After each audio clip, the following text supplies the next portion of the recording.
যে মহিলার বাচ্চা হয় না স্বামী থাকা সত্ত্বেও তিনি যদি বাচ্চার জন্য ইন্ডিয়াতে গিয়ে অন্য কোনো পুরুষের শুক্রাণু প্রযুক্তির মাধ্যমে প্রবেশ করায় বা গর্ভবতী হয়, তাহলে সেটি কি বৈধ? জিনা, এটা জেনা, এটা হারাম। শুক্রকীট নিয়ে সন্তান নেওয়া জেনা, হারাম। কি এটা? দেশি জাতের গরু ও ছাগলকে উন্নত জাতের বীজ দেওয়া জায়েজ না না জায়েজ? জায়েজ। গবাদি পশুর ওপরে কোরআন হাদিসের বিধান নেই। কোরআন হাদিসের বিধান হলো মানুষ এবং জিনের জন্য। গবাদি পশুর ওপরে কোরআন হাদিসের বিধান নেই। একটা ছাগল বড় হয়েছে কুকুরের দুধ খেয়ে, কুকুরের দুধ খেয়ে, তো ছাগলটা কি হারাম? জি না, ওর উপরে কোরআন হাদিসের বিধান নেই। আপনি গোশত খাবেন কিনা সেটা আপনার ব্যাপার, রুচি হলে খান, না হলে খায়েন না। আসসালামু আলাইকুম শায়েখ, আমার দুটি প্রশ্ন। স্বামী ঋণগ্রস্ত হলে ঋণ পরিশোধের জন্য কি স্ত্রীর প্রদত্ত জাকাতের অর্থ গ্রহণ করতে পারবে? জি পারবে। স্ত্রী তাকে জাকাত দিবে ও ঋণ পরিশোধ করুক। হাদিস বুখারী মুসলিম। স্বামী রাতে সূরা মুলক তেলাওয়াত করে, স্ত্রী যদি তা শ্রবণ করে তবে স্ত্রী কি ফজিলত পাবে? ফজিলত পাবে, তবে স্ত্রীকেও পড়তে হবে, স্ত্রীকেও পড়তে হবে। আমি একটা কাজে সফল হলে নিয়ত করেছিলাম 14টা রোজা রাখব, তা আমি ওই কাজে সফল হয়েছি। এখন কারণবশত রোজা রাখতে পারি না, রাখতেই হবে। শেষ পর্যন্ত যদি নাই পারেন তাহলে 10 জন ফকিরকে 1.25 কেজি করে 12.5 কেজি চাউল দিতে হবে, রাখতেই হবে। যদি শেষ পর্যন্ত নাই পারেন অন্য কারো দিয়ে করে নেওয়া যাবে না। 10 জন ফকিরকে 1.25 কেজি করে 12.5 কেজি চাউল দিতে হবে।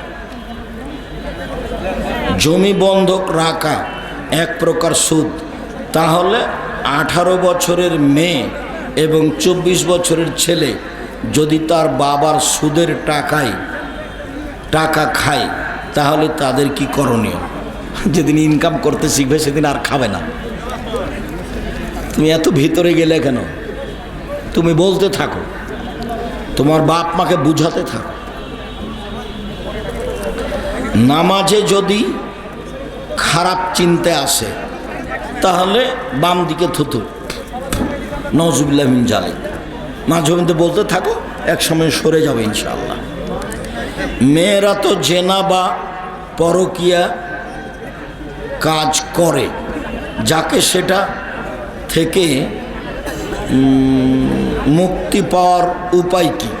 ছেলেরও যা মেয়েরও তা। রাতে উঠে 2 রাকাত সালাত থাকে, তারা কান্নাকাটি করতে হবে, আল্লাহর কাছে হাত তুলে দোয়া করতে হবে, প্রার্থনা করতে হবে, এটাই পথ। আর খুব অদা করতে হবে আল্লাহর সাথে, আর খুব কান্নাকাটি করতে হবে, ইনশাআল্লাহ আল্লাহ পথ বন্ধ করে দেবে। পৃথিবীতে জেনা বেড়ে যাবে। আল্লাহ নবী বলেছেন, গাধা যেমন গাধীর সাথে মিলে লজ্জা বুঝে না, মানুষ তেমন খোলা মাঠে জেনা করবে, লজ্জা বুঝবে না।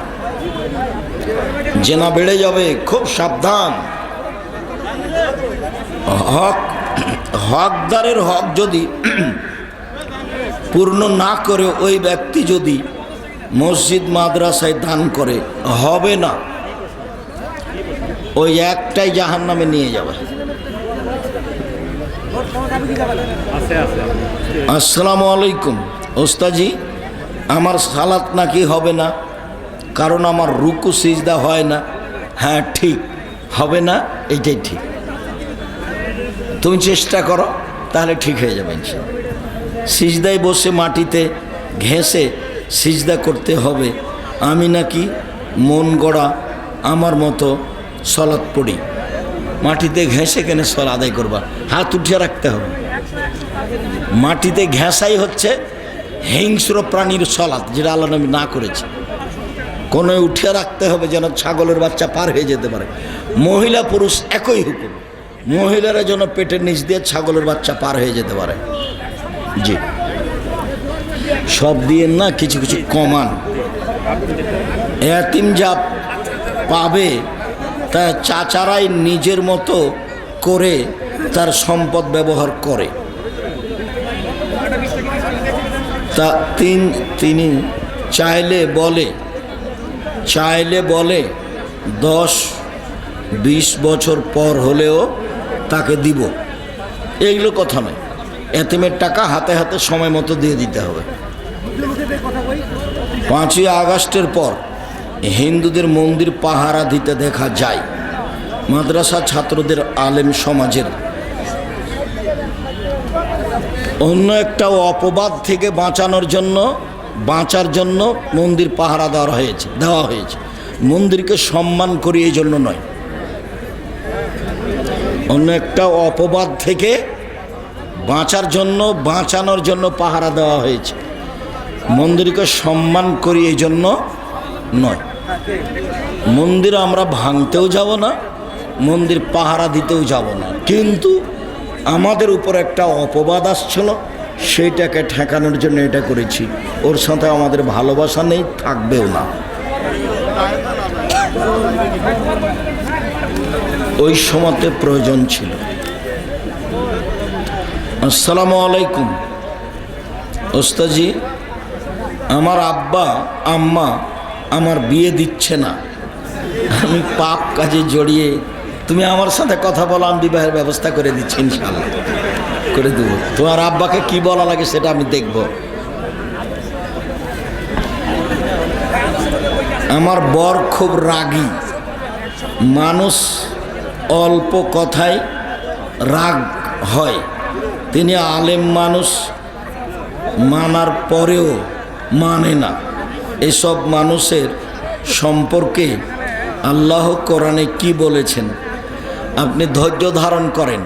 আমার একটা কথা ছুটে গেছে, মনে ছিল ছুটে গেছে, সেটা হলো সাংসারিক জীবনে মহিলারা 2টা কাজ করবে না। এই মেয়ে থামো, উপস্থিত বৈঠকের মুসলিম বোন 1 মিনিট থামেন। স্বামীর সংসারে 2টা কাজ করবেন না। একটা হলো অভিমান করবেন না, অভিমান, আর একটা প্রতিবাদ করবেন না। অভিমান মানে কতদিন তোমাকে বললাম যে একটু স্বপ্নপুরী নিয়ে চলো, তুমি আমাকে নিয়ে গেলে না, এর নাম অভিমান। যদি আপনি অভিমান করে না, যদি না করে পুরনোটা, তো শয়তান খালি আপনাকে বলবে, দেখলি তোর এটা মানে না, দেখলি তোর একটাও মানে না, আপনাকে একবারে খেপিয়ে তুলবে। শয়তানের কাজই এটা। আর প্রতিবাদ করবেন না। হ্যাঁ, তুমি এই কথা বললে কেন? তুমি আমার মাকে গালি দিলে কেন? তুমি আমার আব্বার ব্যাপারে এভাবে বললে কেন? প্রতিবাদ নেই, প্রতিবাদ একবারে বন্ধ। যা বলছে, যা করছে।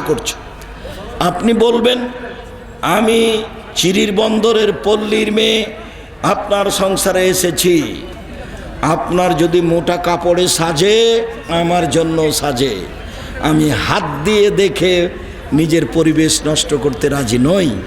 আপনার যদি চিকন কাপড়ে সাজে তো আমার জন্য সাজে, আমি আমার পক্ষ থেকে কোনো প্রকার অভিমান আপত্তি থাকিবে না। আপনার আমি কোনো কঠোরভাবে উত্তরও দিব না, তখন শয়তান আর থাকতে পারবে না, চলে যাবে। আর আপনাকে বলছি, আপনি স্ত্রীর কাছে অভিমান করবেন না। অভিমান করলে, স্ত্রী প্রমাণ না করলে, পূর্ণ না করলে শয়তান আপনাকে বোকা বানাবে। স্ত্রীর কথার উপরে প্রতিবাদ করবেন না, নইলে শয়তান আপনাকে বোকা বানাবে। 1 মিনিটের মধ্যে বলবে, এই তোর কথা মানে নাই, তুই বের হয়ে বাড়ি যা, তোকে তালাক দিয়ে দেবো। তখন মহিলা বলছে, তুই তালাক দিয়ে দে, তোর বাড়িতে থাকবো না। তখনও বলছে 1 তালাক, 2 তালাক, 3 তালাক, তুই যা। এবার বুদ্ধি পাশের হুজুরের কাছে গেছে, তখন বলছে 1 রাতের জন্য বিবাহ দিতে হয়, 1 রাতের জন্য। তো বেকায়দা কি করতে হবে? তো জামিয়া সালাফে আব্দুর রাজ্জাক সাহেবের কাছে যান, কি হয়েছে যে এক রাতের জন্য বিবাহ দিতে চাচ্ছে? না, করা লাগবে না, সংসার করেন, কোনো সমস্যা নেই। কেউ যদি